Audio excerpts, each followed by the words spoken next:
making this video because I've yet to find a single person left in this town who seems to have a soul or a mind enough to have a conversation.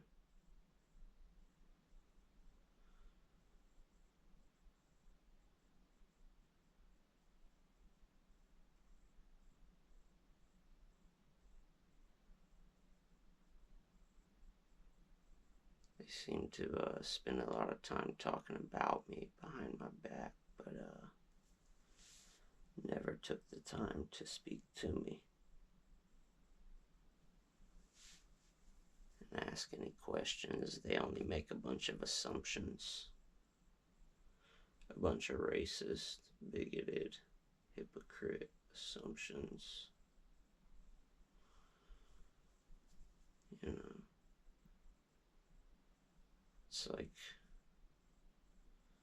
it's just kind of like what Christ goes through and all his chosen ones. I was sitting in church the other day, tried to go back to church, and the Gospels started. I just started feeling terrible listening to the Gospels, because I truly feel Christ's pain. I truly know it. And I see most of the people in that church have no idea. They don't have a clue. They don't even take the time to read what he teaches. They follow doctrines of these churches. They pretty much do everything that Jesus says not to do. Yeah, they pretty much represent everything he was rebelling against. It's kind of a joke, to be honest. In fact, most of Christianity, most of these churches are pretty much a mockery of Jesus. There's not many people in those churches that are very Christ-like, and most of the people in the churches don't know that, but the church leaders probably do. Eventually they'll figure it out. They're not very Christ-like.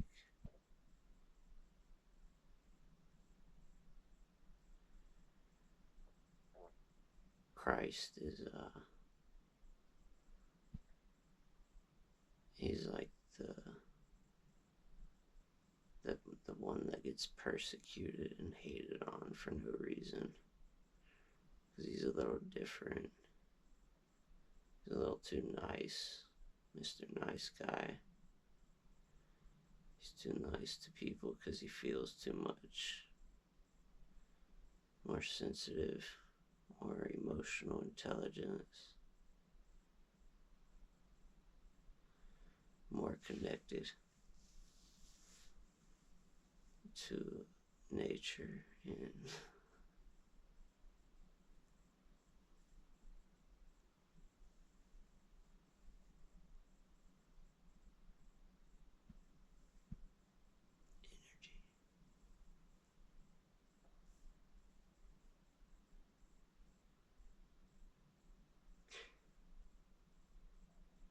He's hated on because he's most hated for this reason here, because he can't be lied to. You can't lie to, you can, and he might believe it for a minute, but only for a minute. The truth always comes out in the end.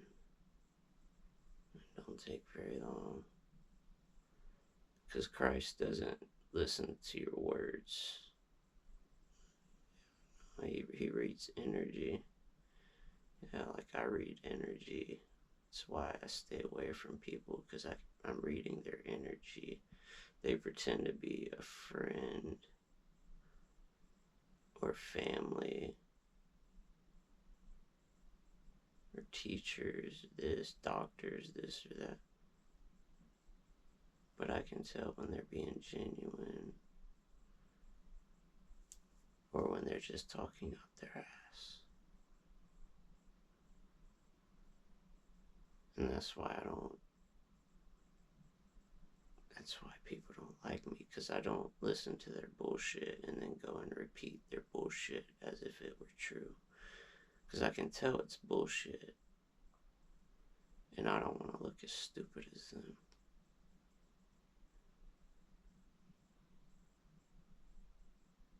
I don't want to look as stupid as the people I've worked for that laugh and pick on people because that person is smarter than them. And they feel like they gotta pick on that person and put that person down to make themselves feel smarter or better somehow. It's just the thing narcissists do. Narcissism is a lot like Satanism. It's just pure selfishness.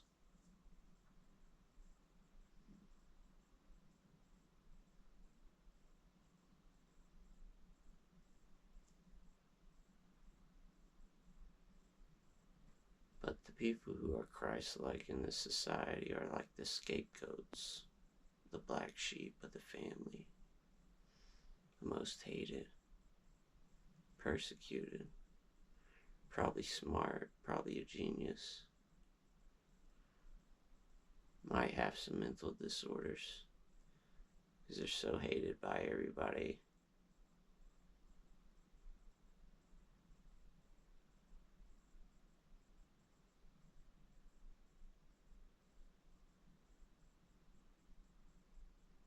That they suffer so much because everyone projects their own evil onto that person, onto that scapegoat, just like Jesus. That's why Jesus died for everyone's sins, because they projected their sins onto him. Just like they project their sins onto the black sheep of the family and blame them for everything. They ravage and destroy a city and then turn around and blame the scapegoat.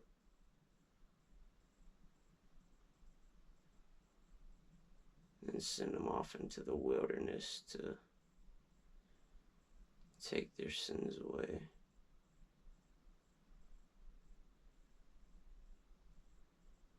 Uses them and abuses them for as long as they can. And then sends them on their way with nothing but a bunch of hate and a bunch of lies and conspiracies following them.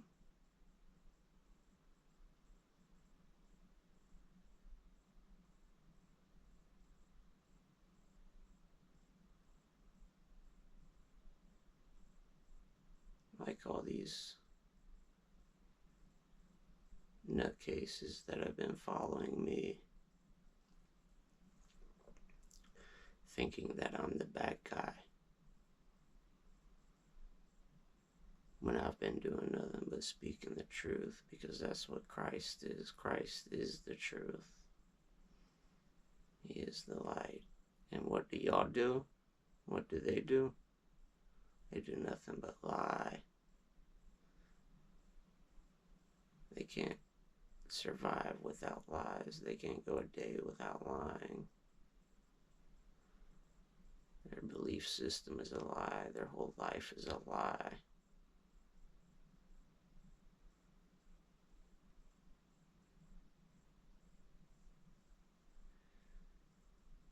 But I was used and abused most of my life, working for hardly nothing, trying to help my family. A few years ago, just before the hurricane, I was working for like $8.60 an hour at a store of my uncle's, and there was just no future there, no room for growth, so I quit. And I was renting from him at the same time. I lived right behind the store.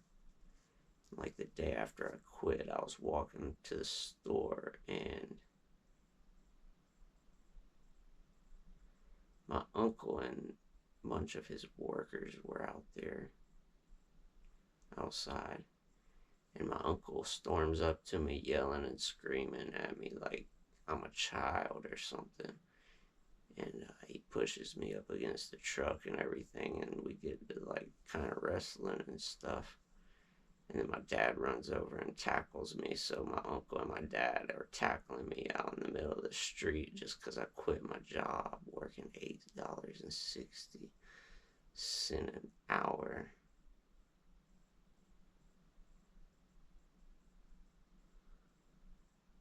So what I think had happened was when I rebelled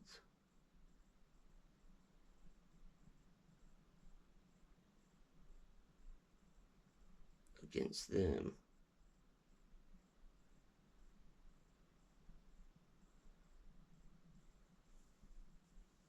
well, let me finish what I was saying anyway. Yeah, we were fighting or whatever. My dad and my uncle jumped me in the middle of the street, and then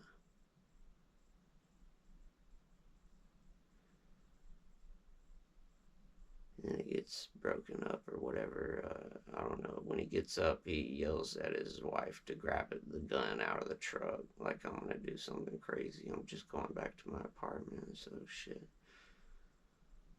Anyway,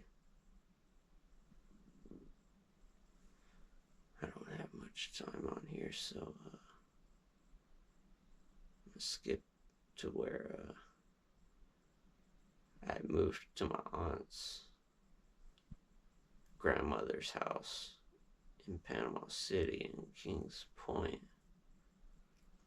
And I was staying there about a week after that fight, and I had this crazy dream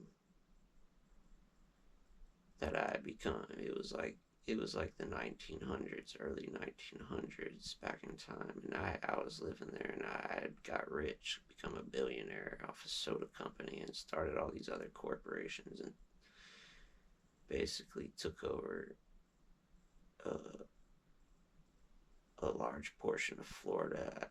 I had these crops growing everywhere and stuff, and I was, anyway, the soda I was making somehow caused pollution that ended in an apocalypse, an apocalyptic event, and all this stuff started happening, wars and riots and stuff, and anyway, I ended up being the last one left. And then when I woke up from that dream, I felt like I'd been sleeping for a few days. It felt terrible. And when I woke up, I was also falling off the bed because I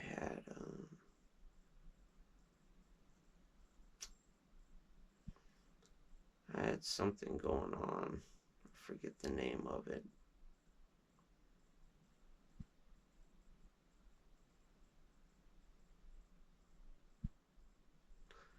Anyway, it's where it feels like the world is spinning. Like if you ever sit on a swing and you spin around, you wind it up or whatever, and you let it spin, and then you get up and you try to walk.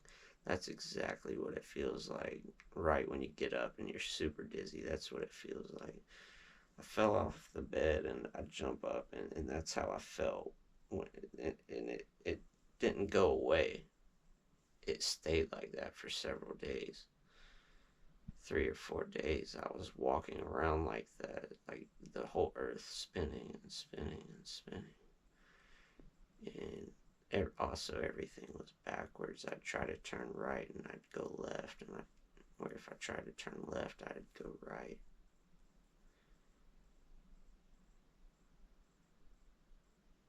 And I knew it.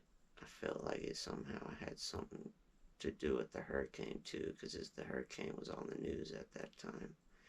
It was approaching. When I was going through that, and by the time it got here is when it had started clearing up, actually going away. And then the hurricane happened, and I recorded it. I was on the balcony, right on the bay, right on the water, watching it. When it got real bad, I stepped inside, and me and my sister both, and the roof got ripped off, so we went downstairs where my Uncle Mike was. Basically kind of like grandfather to me. You know, while his daughter and everybody was having a hurricane party, I was with him and my mom and my sister.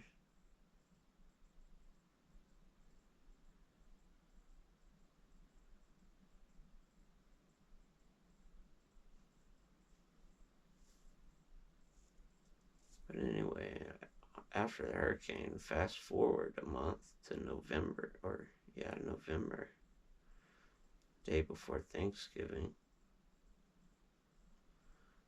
I got a job at UPS, and it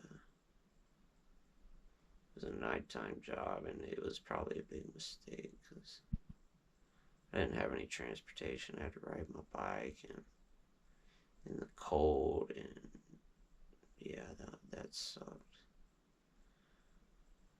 But I went a couple nights without sleep too, because there was like 10 people living in one house, and they really don't. You can't hardly even sleep at night, much less be able to sleep during the day and then go to work at night. So I think I had some sleep deprivation going on, and also some people in the house smoking weed and not sharing, and I didn't have any. And, after the hurricane, it was pretty dried up. And also, I was pretty much fasting and stuff, and doing without sugar and stuff like that I usually have. And so I was a lot more sensitive to people's thoughts and energies and stuff. Now I know, but I didn't know that then, because they don't want you to know that stuff. They want you to think you're crazy and that you got schizophrenia or something. When you start picking up people's thoughts and what they really think about what they're saying about you around the corner and whatnot. Yeah, so I was going through that, picking up people's thoughts and stuff. And so I got kind of suicidal and, hating life, realizing how I've been used and everything, and what's really going on. And stuff I can't even get into.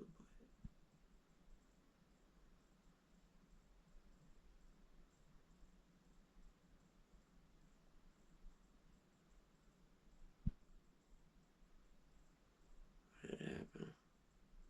Oh yeah, I was cutting my arm a little bit. And my aunt had seen it and got mad. It was the night before Thanksgiving, and everybody was packing up to go drive to Pensacola to celebrate Thanksgiving. Well, I didn't have much to be thankful for, because I'm more like the Native Americans. I just want to live naturally and as natural as possible. I just want to farm. I just want to live off the land, be close to nature. But this society has tried so hard to keep me from that.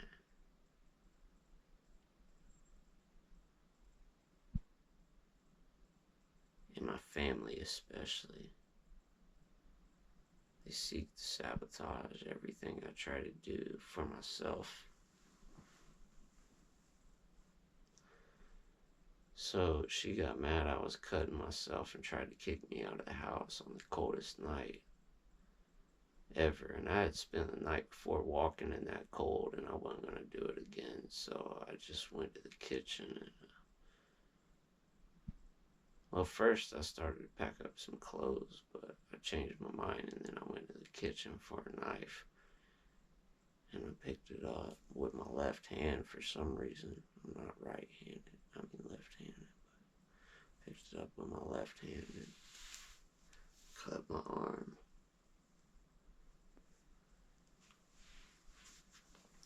Started bleeding everywhere. Oh, it was a lot of blood. It was my mom and Ashley, my aunt, that were in there and saw it. My mom was screaming and crying, and Ashley was cussing me out and getting mad. I was getting blood everywhere. She was mad I got blood everywhere. That's all she cared about. She was cussing me out and stuff. She's hated me ever since then because of that.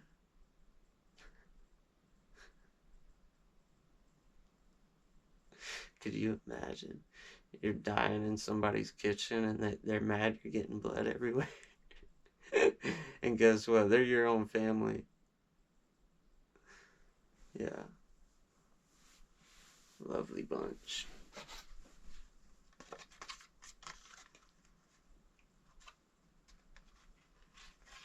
I like that there.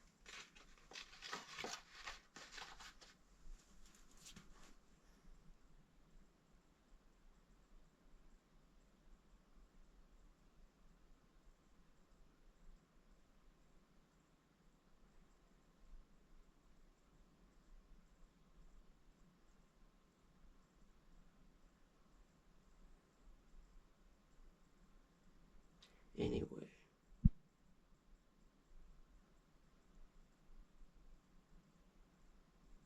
it was almost like there was a rebellion in the heavens above that caused kind of a storm down here.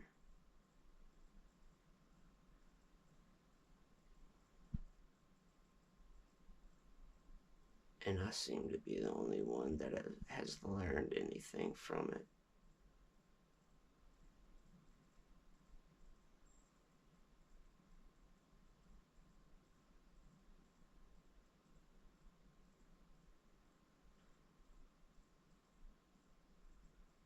And I guess that's really why even though I'm a prophet, I really have no good news to give you. There's nothing good to say. It doesn't look good at all for anybody.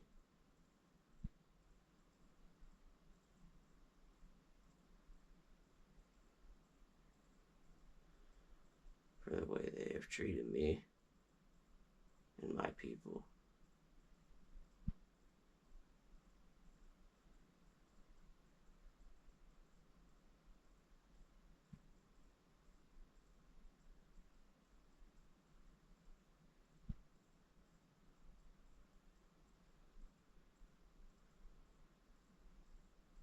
To be continued.